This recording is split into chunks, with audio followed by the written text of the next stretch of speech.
me. India is a diverse country. India is a country of various different identities, religious, cultural, linguistic. Please, no, Venugopalji. Please allow him to. You will.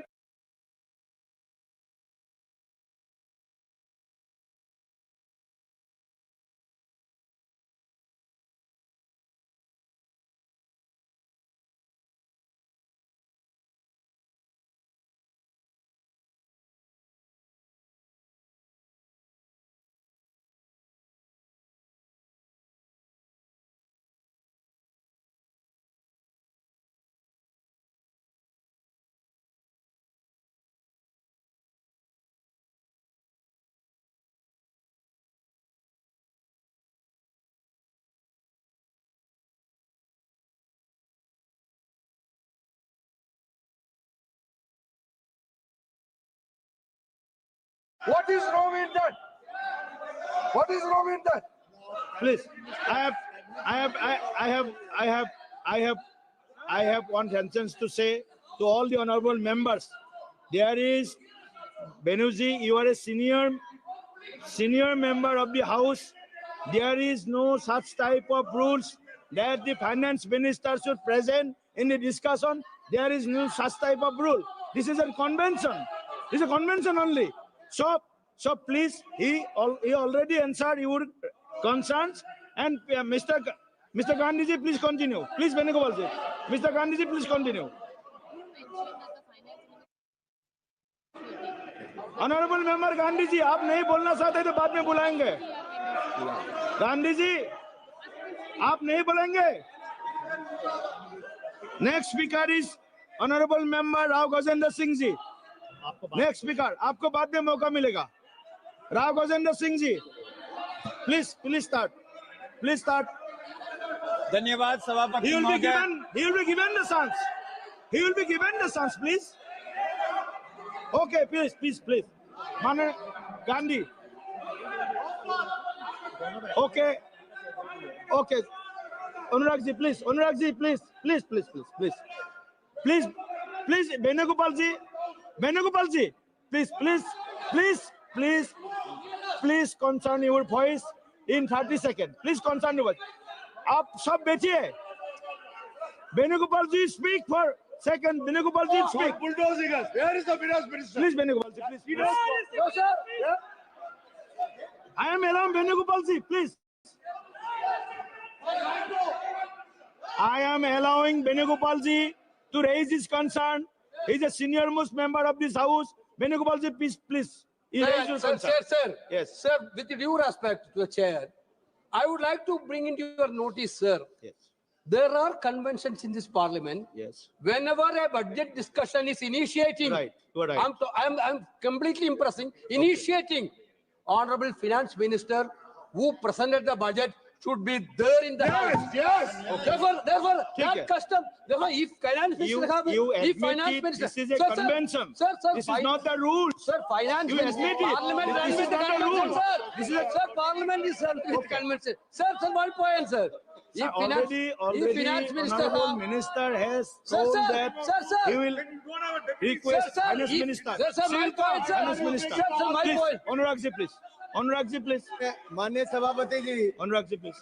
वित्त राज्य मंत्री पंकज चौधरी जी भी यहाँ पर है और लगातार जब हम भी विपक्ष में थे तब भी वित्त राज्य मंत्री उस समय की यूपीए की सरकार में तो तब भी हम भाषण करते रहे. इनके पास तर्कों की कमी हो गई है, बात रखने की कमी है, इसलिए हल्ला करने की रोज की आदत बन गई है. कल पूरा दिन वित्त मंत्री जी यहाँ पर थे तब. Dharamveer Gandhi ji, please start. Dharamveer Gandhi ji, please start. Sir, Please. He will request. Dharamveer Gandhi ji, please, Yes. please continue. Please continue. sir, thank you, sir, for allowing me to. I have given my ruling that there is no such type of rule that the finance minister should present. Yes, you are right that there is a convention that finance minister should present, but she will come later on. Our honorable MOS Finance is capable enough. He is sitting here. Please, Pandit ji.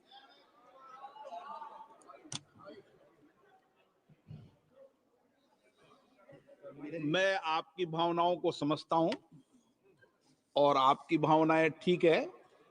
मैं ensure करूंगा जब कभी भी भविष्य के अंदर वह आने वाली भविष्य में कभी भी इस विषय पर पहले वक्ता के समय माननीय मंत्री जी रहेंगे।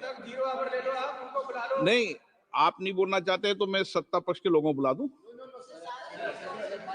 हाँ, नहीं, मैंने आपको कह दिया, finance minister चेयर से इंश्योर कर दिया मैंने, वित्त राज्य मंत्री है। तो 3 0 ओवर करो सर। नहीं, उस समय आप अपनी सीट पे जाएं please Narayan ji. Okay okay okay, मैंने इंश्योर कर दिया है। नहीं, मैंने इंश्योर कर दिया मारन जी मैं वित्त राज्य मंत्री बैठे हैं और कैबिनेट में सामूहिक जिम्मेदारी होती है, इसलिए ये कहीं रूल्स रेगुलेशन में नहीं लिखा कि कैबिनेट मंत्री रहें। हम नियमों प्रक्रियाओं से चलते हैं, नियम प्रक्रियाओं में राज्य मंत्री के साथ रहना इंश्योर है। वित्त राज्य मंत्री यहाँ पर बैठे हुए हैं और प्लीज मैंने इंश्योर कर दिया। प्लीज प्लीज प्लीज बीजेपी को आप बीजेपी में आप नहीं बोलना चाहते? आप मंत्री का मैंने आपको स्पष्ट कर दिया है, मंत्रिमंडल में राज्य मंत्री को भी उतनी जिम्मेदारी है जितनी कैबिनेट मंत्री की है, और कई भी नियमों प्रक्रियाओं में नहीं लिखा।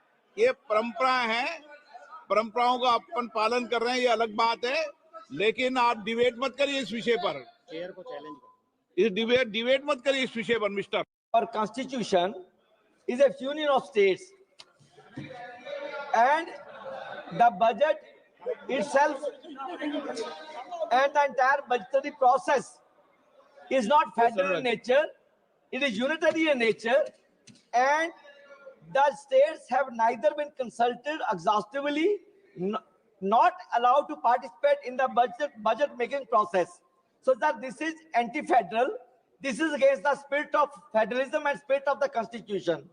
So here I want to say that India, our country, is not India that carved out states out of it like Maharashtra, Punjab, Tamil Nadu or Bengal.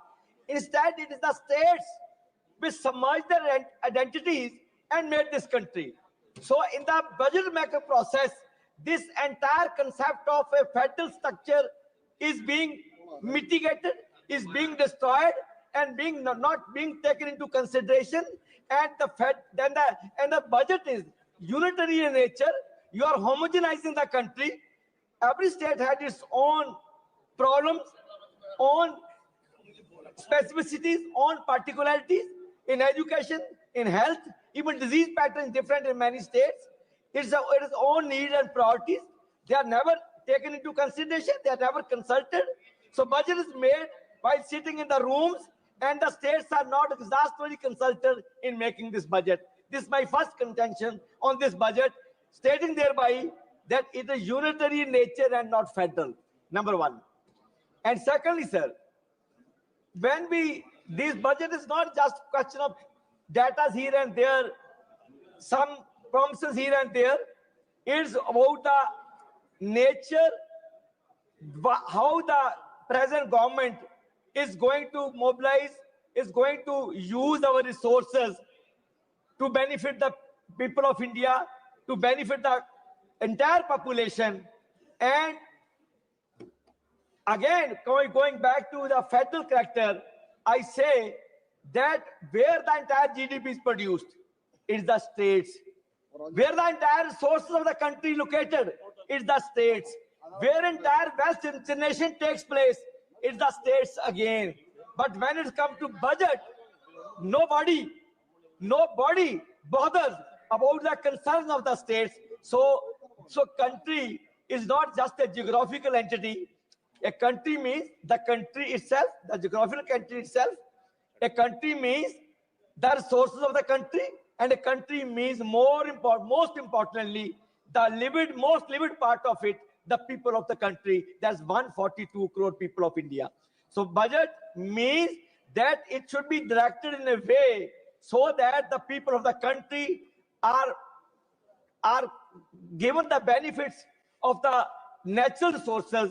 Their suffering are mitigated, and according to the commensurating with the modern level of development and modern level of economic and human development in the world.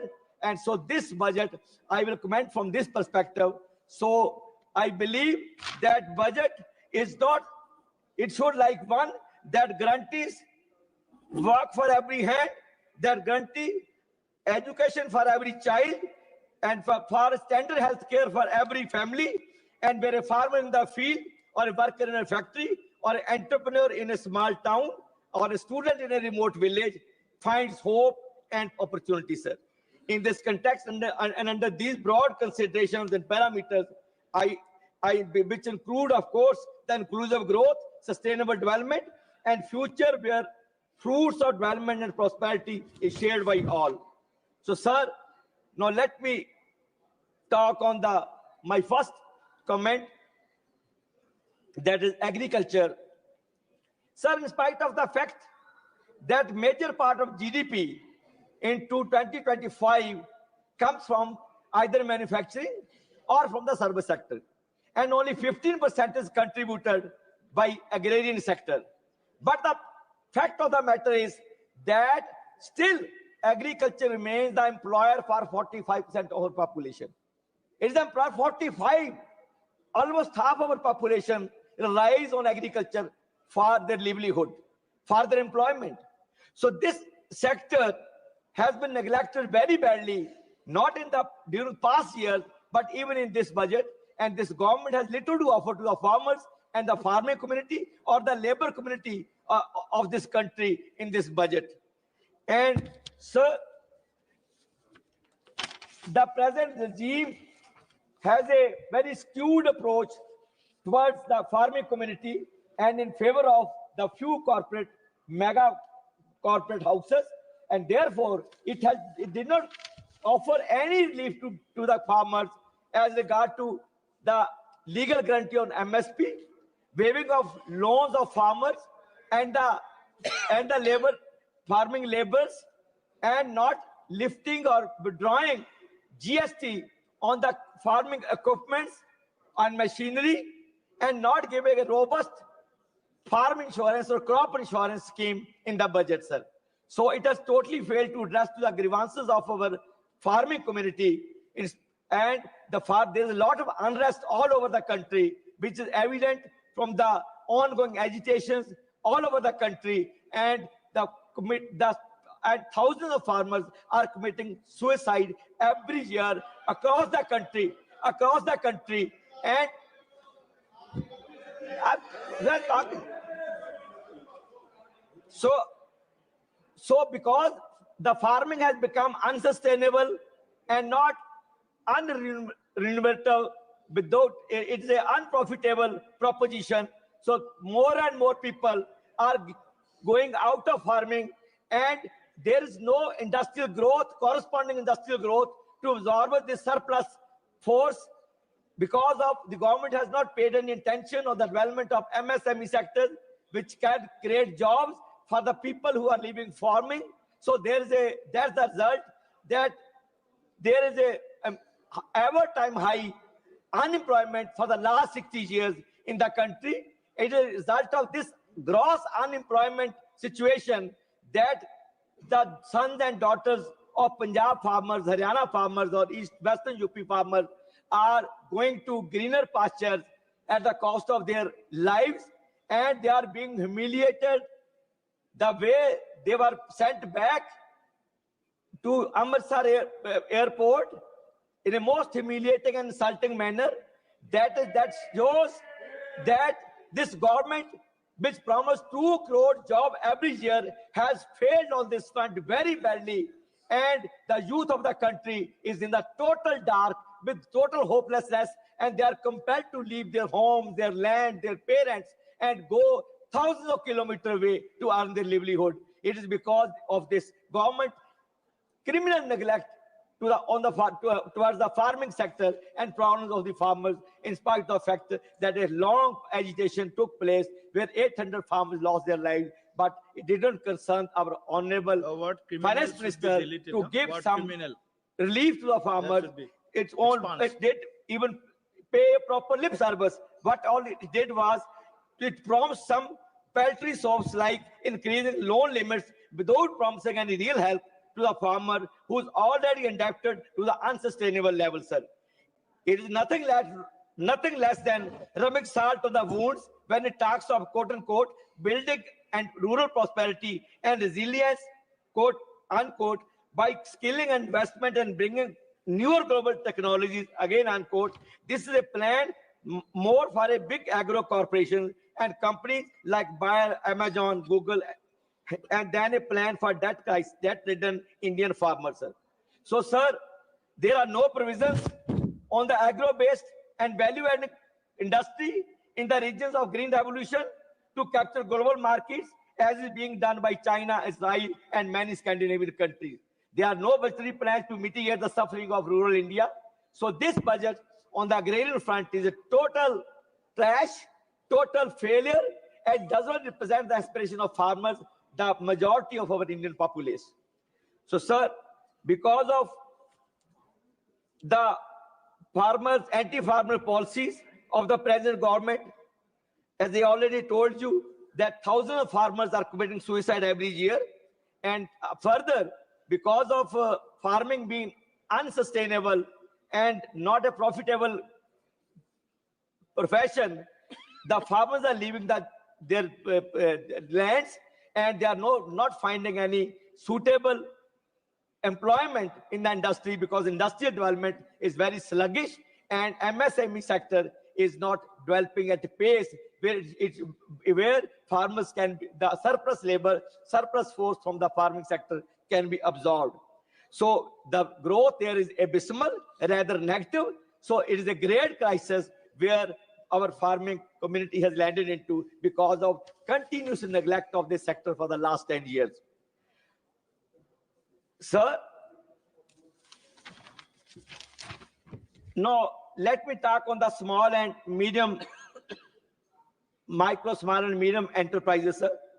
MSME, I believe, is a backbone of our Indian economy in a country like India, which is very thickly populated. The labor-intensive industry, which can only be the small and medium-scale industry, the corporate sector is not creating any jobs. There is 10,000 crore factory. There are machines only, computers only. There are assembly lines. 10,000 crore factory generates 500 jobs, whereas jobs lie in Ludhiana and Punjab, for example, in Kanpur and UP, for example, and such hundreds of such towns and cities across the country where MSME sector has been regularly, continuously neglected at the cost of few mega corporates, and which is dying away gradually. And in 2024, only 19,828 MSME units were forced to close because of this financial mismanagement and misplaced priorities of the government. The Congress during its rule had championed the cause of small businesses. It introduced priority lending to the MSME, a robust rural banking system, which the BJP has failed to sustain. The budget has precious little to offer for reviving MSME sector, and through this reviving the economy, sir. And coming on to education, sir, health and education are the two basic needs of every individual born on this earth, born in any country. If we talk of education, right to education is a fundamental right of every child. I must emphasize here that education does not mean just knowing how to read and write. Education means full-blown development of a personal faculties, mental faculties of a person. It's not just primary or secondary education. So this aspect is being criminally ignored, on which lies the foundation of a new Again, India this word by the maybe government. expands, should expands. Off the record, this word. So, sir, not by government is not spending enough on education as compared to US, China, and other advanced economies. There is a continuous neglect. The states are not consulted. Their specific needs are not being addressed to. And over the years, the government is seen running away from its responsibility to impart standard education to its children, to its citizens.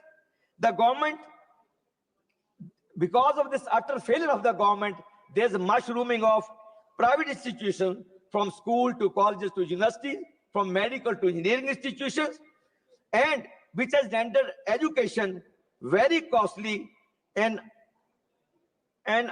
not students not eligible. They are not able to.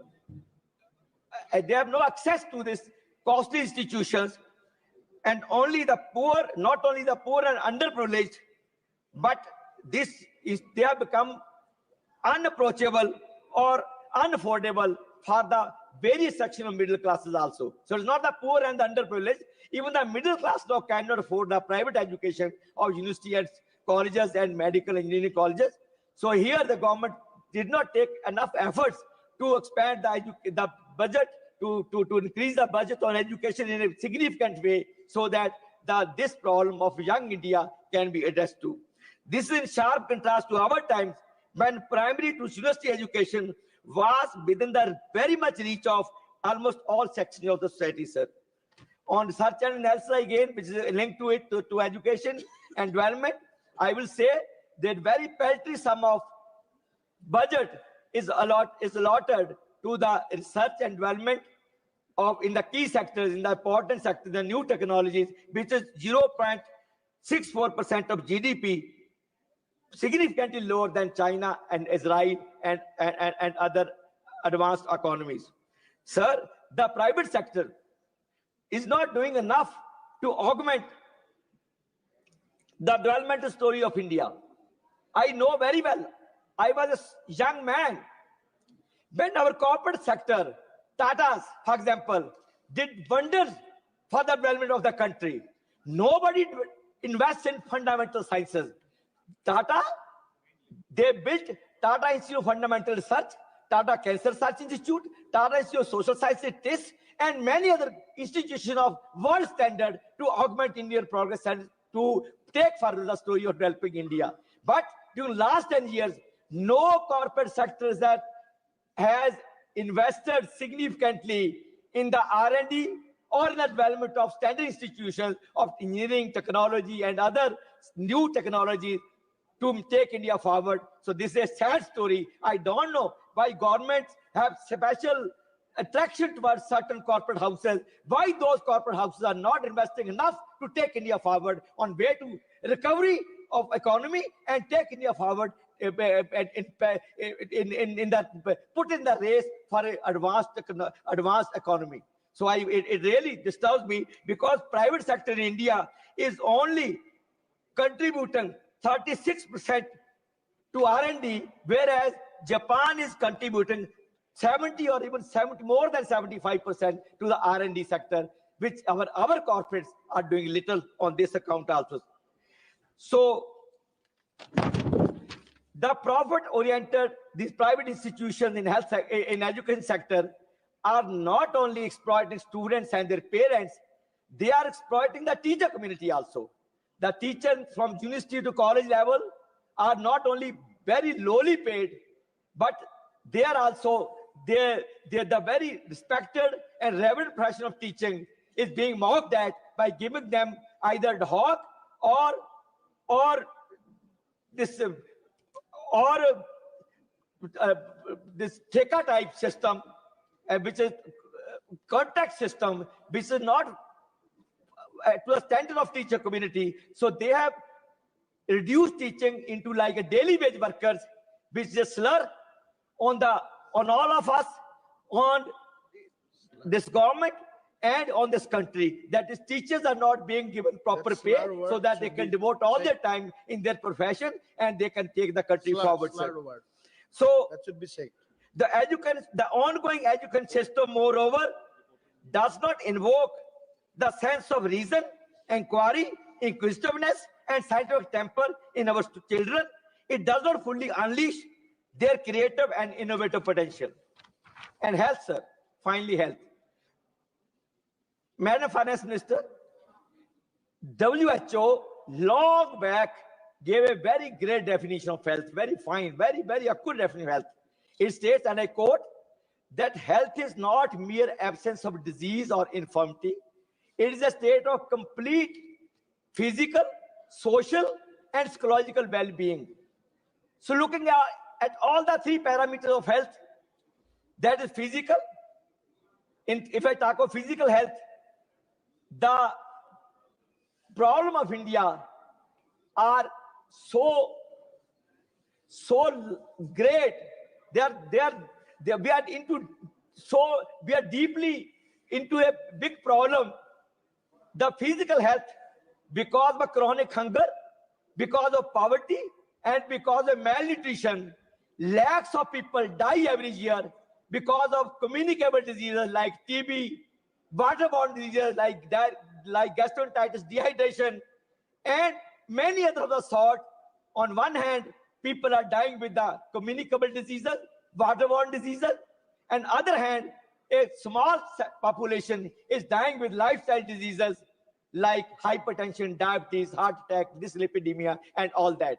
So on physical front, we are practically poor because of malnutrition, because of communicable diseases, and because of waterborne diseases, and relatively affluent sections because of lifestyle diseases and the non-communicable diseases like cancer, accidents, and all that.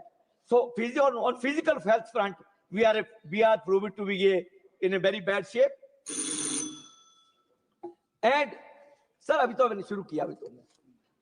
And on the social front, even in the 21st century, the century of science, when we are living in 21st century, our country is riddled with issues like caste chauvinism, religious chauvinism, gender chauvinism, and society is sick with all these medieval mindset, and we are behaving like a sick society of sick people who have a gender bias, religious bias, and caste bias, which is making our society very unhealthy one on the social front. Similarly, because of miseries, economic miseries, health problems, unemployment, the psychological health of Indian people is also very poor. And so all the parameters, we are in a very bad shape, and government should take care of all these problems. They take into consideration and bring a robust healthcare system. Of course, they did talk of cancer care centers in 170 districts and increase it in a phased manner. Yet it did not talk of preventive cancer detection, mass cancer detection center, which not only will detect cancer in first stage where treatment is possible, it will not only save the life but save the economy of the family also. So I think the government should come with a comprehensive cancer detection campaign. Okay. And screening of the all target population, for example, breast cancer in females or cervical cancer in females, or the other oral cancer in tobacco chewers, and that target population should be marked, and their extensive screening program for early detection, early treatment should be started. Instead of just focusing on the curative approach, we should focus on the preventive approach on diseases like cancer and other such ailments, including the lifestyle diseases like blood pressure, hypertension, coronary artery disease, heart attack, and all that. We should go for mass education program and mass contact program to educate people, to make people aware of this problem and work on the preventive approach. Thank you, honorable member. Now I request. No, sir, I should have You have 20 minutes, sir, 20 minutes. number of speakers from your party. You No, please- but sir, I am the principal speaker on it, sir. So, sir, please conclude. ma'am, I will tell you that the disease pattern in a particular country changes with the conditions of that country, economic conditions of the country. For example, one economic set conditions have one set of diseases, and another economic set has another set of another set of people. But India is embroiled in the both the sets for the poor, disease of the poor and disease of the rich. So we should take proper attention in tending to both the twin problems of health in our country. So, sir, on fiscal deficit, the government has patted its back for bringing down fiscal deficit by 2024-25 from projected 4.9 to 4.8, and further promises to bring it down to 4.4 in 25-26. But one has to ask, how is it going to be done? Who is being asked to tighten the belt? Given the hardship that people are facing today, given the dire condition in the economy, the first thing that a government should do is to increase the spending on social sector. Instead, this expenditure, especially on health and education, is either stagnating or even contracting relative to the overall growth of the government expenditure. The fiscal deficit is being controlled at the cost of social sector, sir. And this is happening at a time when only 2/3 of government revenue comes from direct taxes and borrowing, and only 1/3 is coming from income and corporate sector. Poor pay the GST and the excessive tax on petroleum. They are resented, denied help from government in education, health, water and sanitation, other basic services, sir. Okay. So, sir, the tax relief. Thank you. Please, The headlines have been grabbed by sentence. tax relief, Please sir. complete. And sir, I will go, sir. The unemployment, sir. Sir, give me 5 minutes only. Unemployment. India had and still has the strongest demographic dividend for being the youngest nation in the world, which means we have 600 million people, 60 crore people. That is equal to population of entire Europe, who are in the young working age group from 18 to 35. Such a huge population. Sir, this is young India, which has the potential, this aspirational India, which can open floodgates of development if given an opportunity to utilize the potential at the optimal level. Thank you, honorable member. Thank you. No, Please sir, conclude. no, sir, please. No, you have a number of speakers to speak. People, sir, and finally, Yes. people of India are reeling under unprecedented hardships and economic stress. The budget should always be an instrument in the hands of the government to improve the lives of the people, but mere no such, and especially Thank you. in such conditions. Thank you, honorable member. It Now should not I be, call but sir, it should Sri not Rao be. It should not be Rajendra aimed at. Singh ji. Rao Rajendra Singh ji, please start. Thank you. No. Okay. Rao Rajendra Singh ji, please start. Please start. धन्यवाद सभापति महोदय। मैं बड़ी विनम्रता से अपने शब्दों के माध्यम से इस बात का अभिव्यक्ति करना चाहता हूं कि न्यायिकेतर संस्कृति से अभिप्रात वो सारी कामुक शक्तियां जिनका आविष्कार उपनिवेशन काल में इस मां भारती की मानव संपदा को गुलामी के काल दंश से प्रताड़ित करने के उद्देश्य से प्रतियुक्त किया था, आज परिवर्तित प्रतिमानों में वो एक काल भ्रम सा साबित होती। एक दशक से भारत सरकार जिस नेतृत्व के आगाज पर मानव संपदा को और मां